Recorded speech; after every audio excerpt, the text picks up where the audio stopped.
yeah, there are too many games. It's clear. Too many competitions for the top players. They are overloaded, and this is not good for football.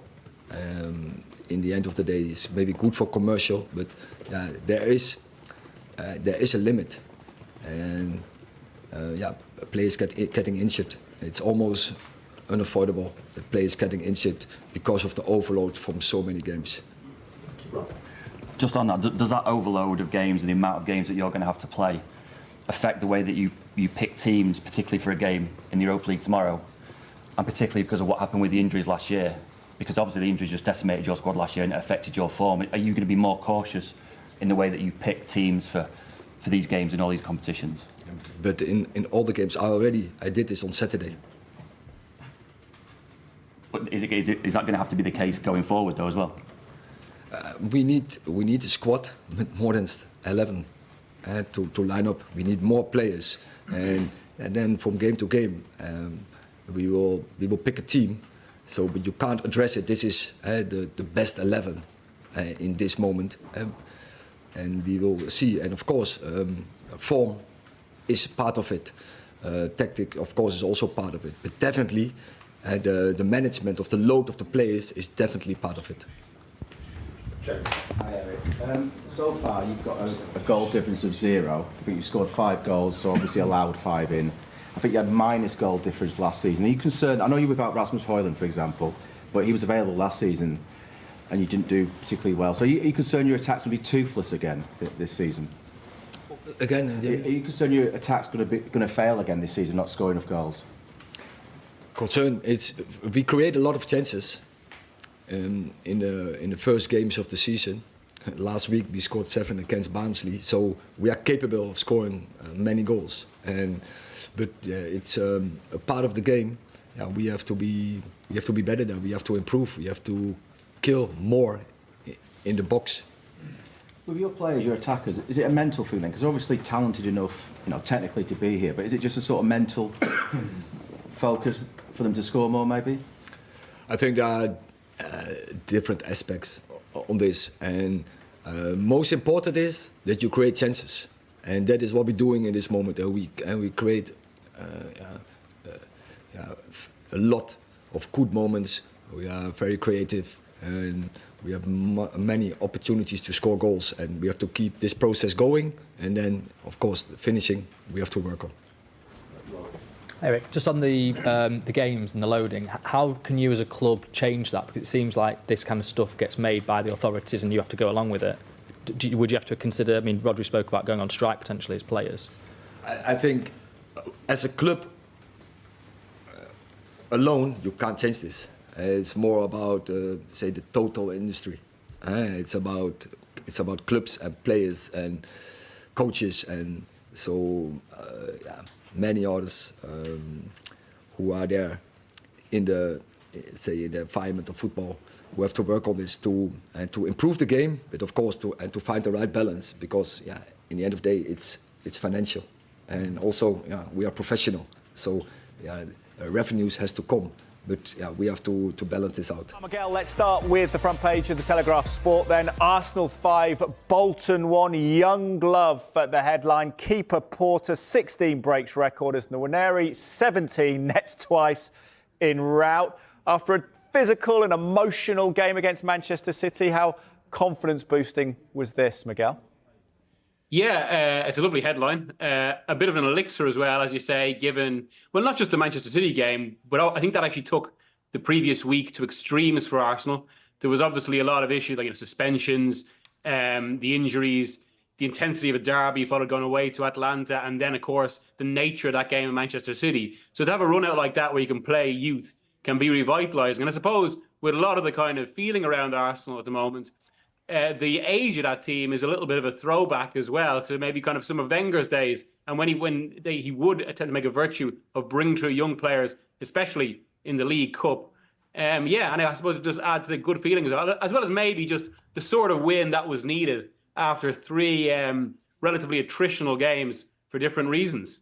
Absolutely. Next up for Arsenal, away to Preston, who are currently 21st in the Championship. David, inside the Telegraph is the headline, Porter and Nwaneri shining lights after week of darts arts controversy. Sam Dean at the game tonight. Experimental, as Miguel says, but, you know, would this be a nice confidence boost to win the League Cup? It's not a competition they've won that often, Arsenal. It will be one they'll be looking to make progress in, and especially Mikel Arteta. He won the FA Cup in 2020 behind closed doors, not got a trophy since, and this is a presentable opportunity. He has actually named very strong teams in the League Cup in previous seasons, and has drawn a bit of criticism for not turning to young homegrown players, questions about the strength of Arsenal's academy at the moment, when you see clubs like Manchester City and Liverpool in particular winning the cup last season with a number of young players. But then tonight that sort of turned on its head. Okay, perhaps a little bit by default in goal with Raya's injury and the fact that Neto was cup tied. But he's shown confidence in Nwaneri, who I thought was absolutely outstanding tonight. If you watch him with both feet, his balance on the half turn, creating, scoring, full of confidence. He's a real part of the first team setup now, just 17 years old. Miles Lewis-Skelly has been in and around it for a little bit too. He came on at City, of course, on Sunday as well. And then even somebody at right back like Josh Nichols, a little bit of action in pre-season. I thought he played really well tonight. And Arteta blended it well with the experienced players too. So, of course, if Arsenal go deeper into the competition and starting at Preston away, they're going to play more experienced players. That will be tough, a weeknight at Deepdale. But this wasn't easy for those young players, even though Bolton are 18th in League One with just a couple of league wins this season. But I think that will be fantastic for them after the City result on Sunday. And it's been a really good couple of weeks for Arsenal. And this kind of, in a way, caps it off and gives them optimism for the future. Yep, Leicester coming up in the Premier League for Arsenal. Taking the Guardian sport page there. Teenage dream for Nwaneri. Arsenal's 17-year-old fires first goals in Bolton rout. Jota and Gakpo ease Liverpool past West Ham. We'll talk about that in a second. For Nwaneri specifically, Miguel, how important a night, because he made his debut at 15, didn't he? And sometimes there's a lot of expectation on these young players. It can be difficult to realise that. Yeah, and obviously from 15, he's still there and still thriving. I mean, and there still is very much a lot of expectation around him. He is someone, I mean, the words that have been repeatedly said to me have been basically in the lines of that if he doesn't become an Arsenal regular, something has gone unexpectedly, just because they think that highly of him. And also think he's exactly the player that can eventually slot in to that creative midfield role. But that's also where I suppose it's maybe interesting over the next few weeks, and it's a classic case of potentially crisis being opportunity in the way it used to be in football, I suppose, before big clubs had quite so much wealth and spending power. Obviously, PSR has imposed on that. But, I mean, obviously, ideally, Arsenal would not want an injury to Martin Odegaard. But given they've come through this difficult spell of games, given they've got at least superficially or on the surface a bit of a forgiving spell now, that's potentially the opportunity to blood a player like Nwaneri, to give him some proper minutes and allow him to get a proper feel for the first team in the Premier League without too much pressure. You'd think maybe bringing him on in the Leicester game, maybe even starting him, might be the option now. But certainly there's a lot of hope for him and and now there's opportunity as well to go with that. Yeah, just wonder what the future holds for Arsenal. Nice tweet post on X from the official Arsenal account. I think we can show you that. Young Gunners making us proud illustrates just how young they are as well. David, what's your sense on this? All the clubs want to bring through fantastic talent. Could this be a special generation? We still look back on those class of 92 pictures with fondness, don't we? I think that's possibly going a bit far. A bit of caution needs to be exerted on this, because if you speak to people within football and with real expertise on the youth scene, Arsenal have had a bit of a struggle in this cycle, and that's no major criticism. It does happen, and these things are cyclical. So there are some of the younger age groups at Arsenal who are really exciting, such as the under-16s from what I hear.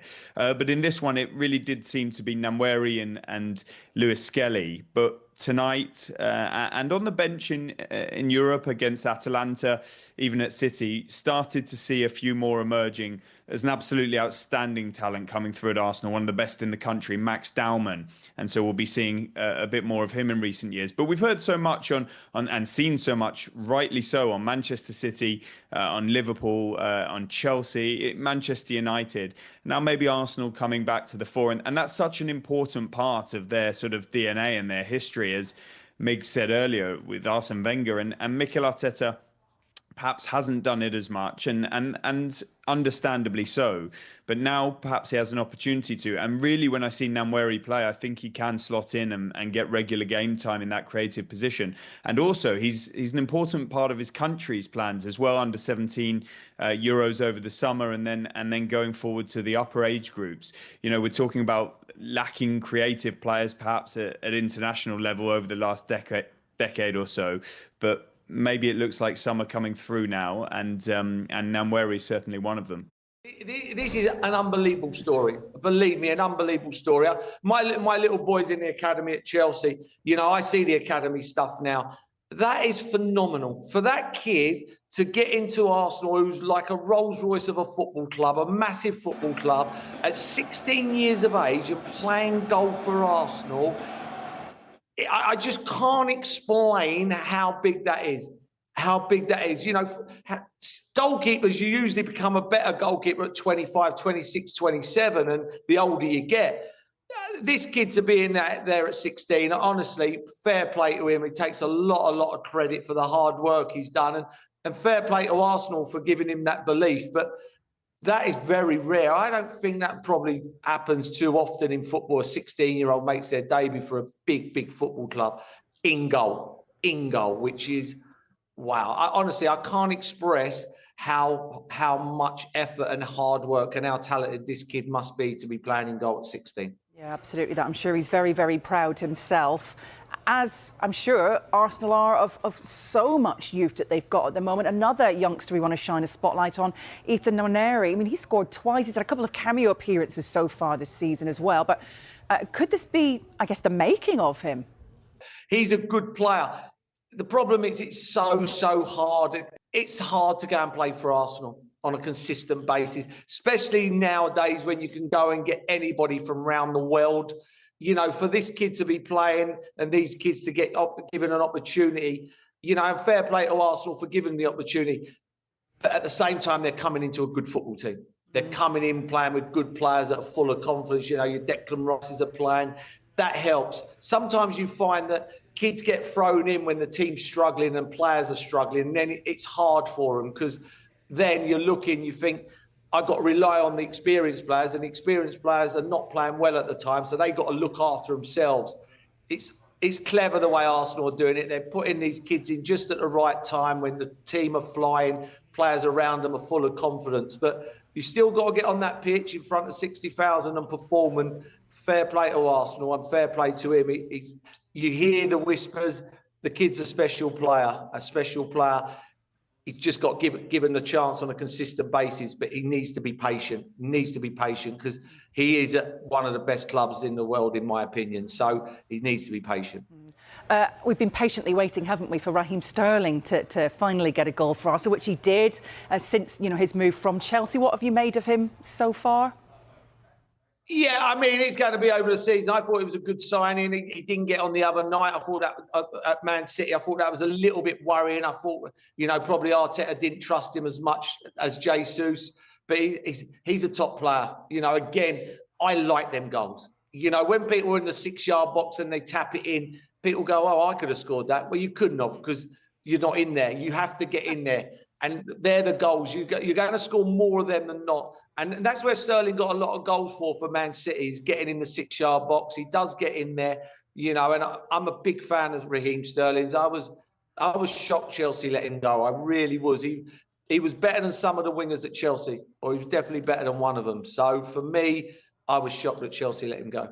Yeah, I'm sure go on from there and score a few more and enjoy his time at Arsenal. We loved, of course, the City-Arsenal match-up at the weekend, but goodness me, huge blow for them, isn't it, with Rodri with this knee ligament injury now. We know it requires surgery. He's going to be out for an extended period. Just how big a blow is that for City? Yes, they've got this huge squad, but he's so key for them, isn't he?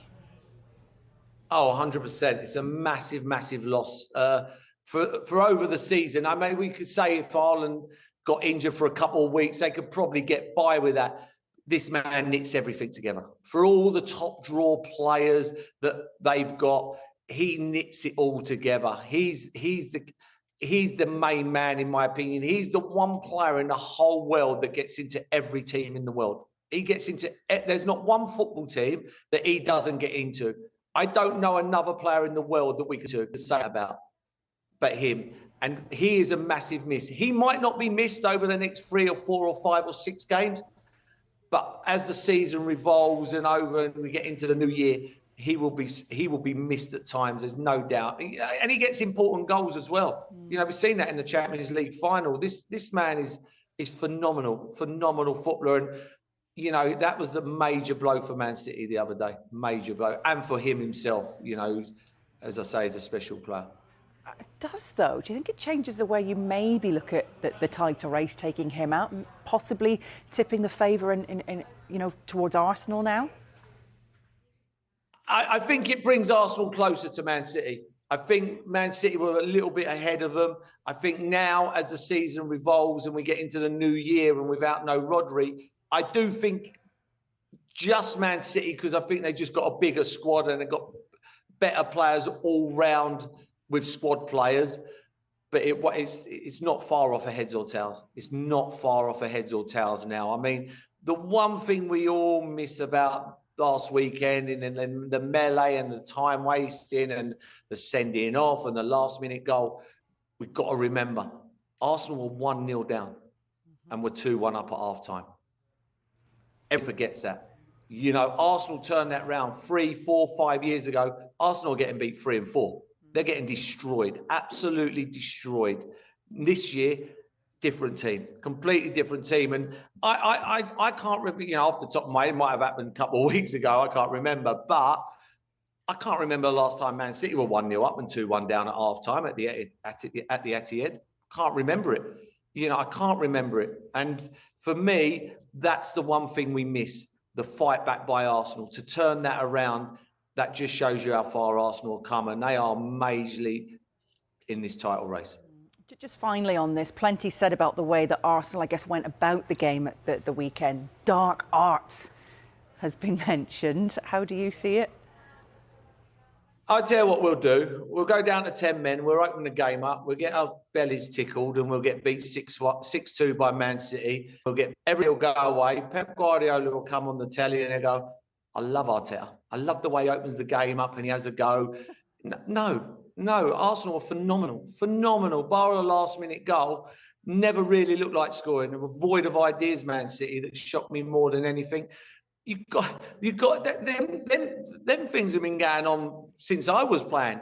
You know, I remember George Graham years ago. We used to play Wimbledon, and Wimbledon liked to roll the ball out. The goalie would roll the ball out as far as he could, and he'd smash it to fashion you, and they'd all melee round it, be on the edge of the box. So George Graham used to say, go and close the goalkeeper down. When they all push on the halfway line, then just run over to the corner flag. And when the ball gets headed back out, you'll be offside and they'll get a free kick in the corner flag. And that's what we were doing. That was 30 odd years ago. Nothing's changed. Probably not as bad as that, Hayley, but that's what it was like for us. We used to do. The good old days, yeah. Paul, the good old days. Yeah, and then George Graham would say, go down. You know, you'd be under pressure, go down, kill the game, kill the game, get the fans quiet. You know, if a team were putting us under pressure. And in them days, you know, you didn't have to go off for 5 seconds or 10 seconds. So, yeah, it's been going on for years, absolutely years.